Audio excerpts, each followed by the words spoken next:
こんにちは、ハリケーンフットボールです。今回の教材は、スカイスポーツの企画で、ブレイクする選手を各クラブ一人ずつ挙げている動画です。日本人からは一人だけ選ばれたのは意外にも鎌田大地でしたが、必ずしも若い選手だけではなく、いわゆる世間の評価が上がるだろうという意味で、ブレイクする選手と前置きしつつ、鎌田大地の評価が、現時点では過小評価されている状態から、世間も認めるほど評価が上がる状態になるだろう、というような話をしています。実際にどのように話しているのか、チェックしてみましょう。Welcome back to Saturday Social, where we are joined by Alex Moneypenny and Ben Bowman. Right, as the new year is fast approaching, Joe, we thought now would be the perfect time to pick every Premier League club's breakout star of 2026. It's fairly straightforward. On the Saturday Social whiteboard, we've got all the teams in alphabetical order. Look, brilliant. Shout out to the guys behind the scenes for stripping the boards so quickly, by the way. Alex is going to be taking the lead with this. Ben, we want your thoughts on his picks as we go. Now, Alex, you're quite keen to let us know the thought process behind the picks, because there's some intriguing names in here, I shall say. So obviously there's a lot of young players who I think will have a breakout, but also players, like, I don't want to just talk about that the whole time. There's certain players who I think basically public perception by next year has taken a leap forward. So there's some players who are in sort of the late stage of their career, but I think will take another level. So not necessarily youth players that are going to flourish. Basically. Okay. Players that so are going to first up, Arsenal, you've gone with the young player.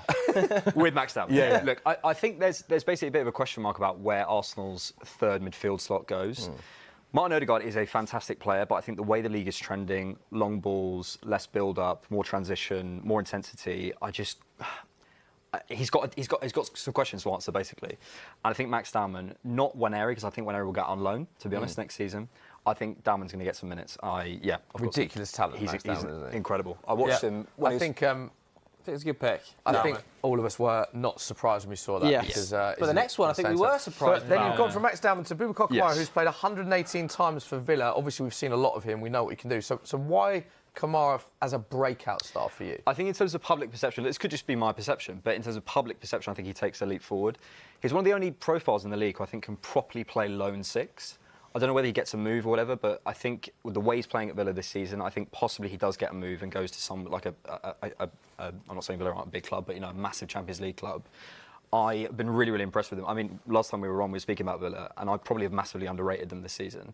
I've been to watch them, and I think Boubacar Kamara has been fantastic for them. The one thing I'm going to say about Boubacar Kamara, obviously, very rarely gets involved in the France squad, which I think helps him domestically. But he has signed that new deal as well, hasn't he, at Villa? I feel like if I was a Villa fan, I'd be sitting here thinking, he is one of the best movers in the league. Been banging this drum for it. Yeah, no, I think Kamara is one of those players that I do think he's been called underrated for so long now that maybe he is starting to become fairly rated, but maybe it's just establishing himself as like a household name like Wharton, Anderson, etc. have done, because I think he is almost, and I don't want to just sell him off to Aston Villa. I know those fans will get annoyed about that, and rightly so, but he should be in that conversation. If a top side is looking for a defensive midfielder like Wharton, like Anderson, he should also be in that conversation. I think he's a brilliant player. They've won 57% of games with him playing and 45% when not starting. Each other really nicely.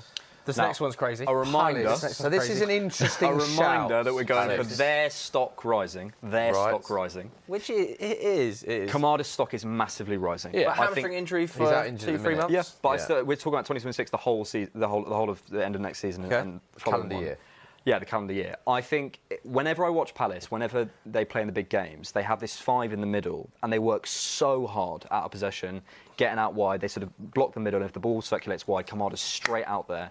He's so good out of possession. I think when he was signed, he was more of sort of like a 10, and they sort of dropped him in that role. Him and Wharton out of possession. Honestly, I think he's one of the massively underrated aspects of Palace's success.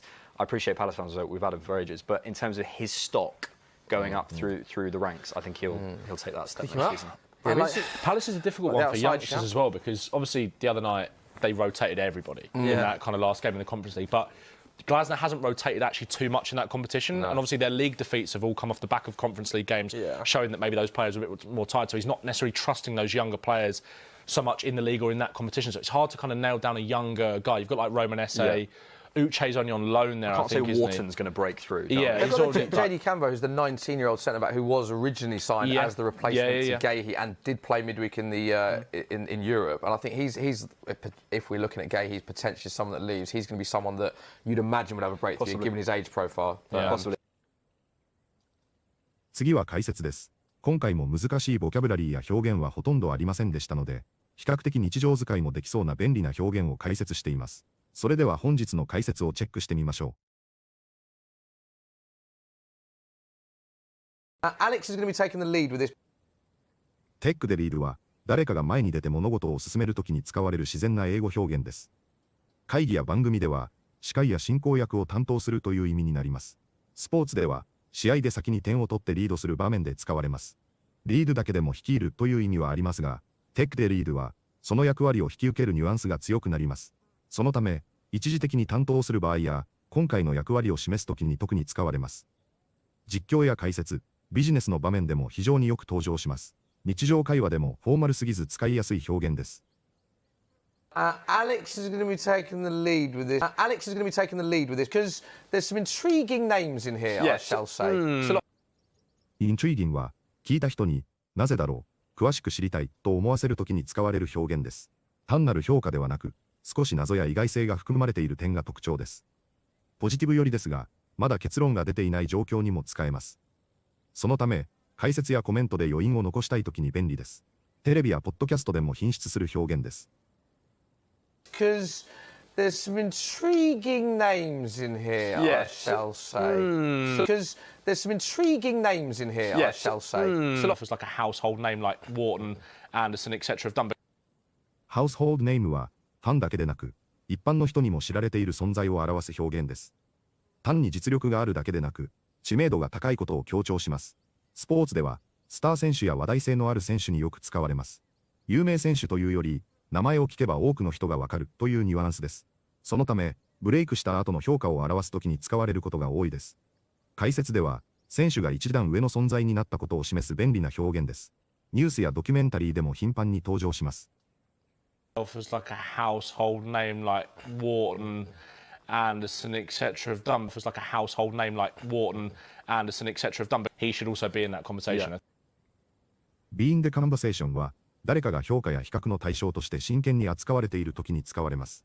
賞レースやベスト選手議論、移籍候補の話題でよく登場します。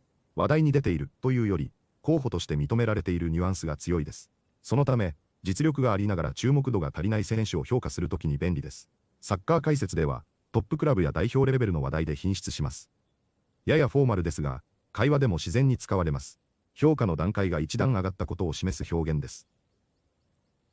He should also be in that conversation. He should also be in that conversation. It's hard to kind of nail down a younger guy. ネイルダウンは、はっきりしない状況を整理して結論を出すときに使われる表現です。計画や人選、日程などを最終決定する場面でよく登場します。ディサイドよりも、試行錯誤の末に固めるニュアンスがあります。まだ迷いが残っている状況を示すときにも使えます。会話でもビジネスでも、自然に使える実用的な句動詞です。ネイティブの解説や記事で頻繁に見かけます。It's hard to kind of nail down a younger guy. It's hard to kind of nail down a younger guy. いかがでしたか？ブレイクする選手を各クラブ一人ずつ挙げるという企画でしたが、若い選手が選ばれるものだろうと私も思っていたのもありましたが、ブレイクするような派手なプレーをするわけでもないという勝手な個人的な印象からも、鎌田大地が選ばれていることには意外でした。それでも、2ヶ月連続でクラブのプレイヤーオブザマンスに選ばれ、パレスファンの間では、甲斐が利かない貴重な選手の一人だと完全に認められ、ハマったパレスファンの間では、レスファン以外には、その評価がまだ全くされていないという印象なのではないでしょうか。それが、ブレイクすると言えるほど、2026年には、世間にも評価される年になるだろうと言わんばかりのように聞こえました。